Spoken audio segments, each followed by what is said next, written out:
Hey there!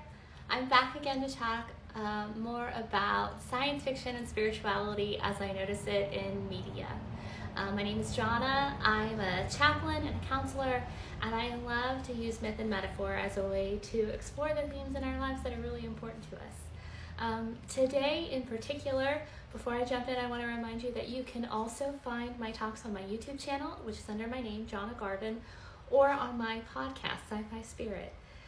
It's just a fun way for me to express the things that make connections for me, and if they make connections for you too, then we're in good shape. But anyways, today I wanted to talk about this show on Netflix called Locke and Key, which is pretty fabulous. It is a spooky ooky show about a single mom and her 3 kids who moved from the Pacific Northwest to the East Coast and uncover all kinds of good, juicy family secrets in this old house. They are the Locke family, and this is Key House, so Locke and Key. And this is based off a graphic novel that was written by Joe Hill, and Joe Hill might be also known as the son of Stephen and Tabitha King, so he's like spooky ooky royalty, right? This is a really great story. So we have Tyler, Bodie, and Kinsey, who uncover this mysterious house that their dad has left them, and the fascinating number of magical keys that happen to exist within this house. Now, I won't go too in-depth into the details of why the keys exist or everything that they do, but one of the key parts, especially in the first season, things definitely unfold over the course of the 3 seasons of the show, but especially in that first season, they spend a lot of time unlocking memories about their dad who has passed away. And the keys allow them access to that. They have a chance to stand in their memories outside of themselves and notice things. There's a lot of really powerful family dynamics here, right? Tyler has a big sense of responsibility to take care of his family. Kinsey tries to rid herself of her fear because she doesn't want to be afraid anymore after her dad's death. It was a pretty violent death.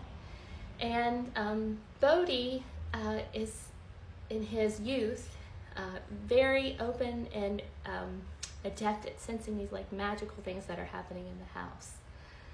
The larger like arc of the show really cuts deep in the realm of forgiveness, but I wanted to focus on the family systems piece just a little bit, and I'll show you why.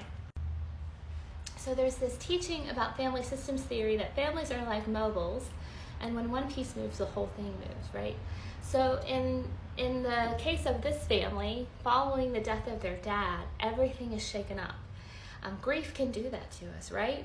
One person's loss from our family system can just drastically change everything.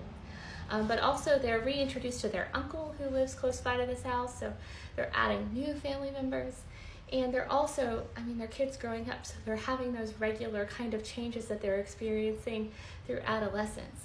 And the visualization that the team on this show gives to these kids and their memories, and how their memories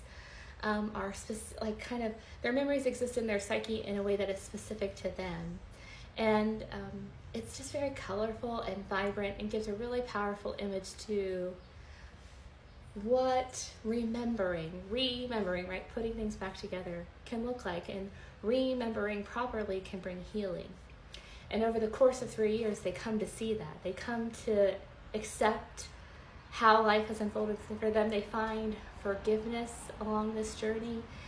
There's a greater amount of healing that takes place. Their mom even struggles with addiction, and it shows her as she navigates her relationship with her kids as she moves into recovery. It's a really beautiful show that touches on a lot of key family dynamics.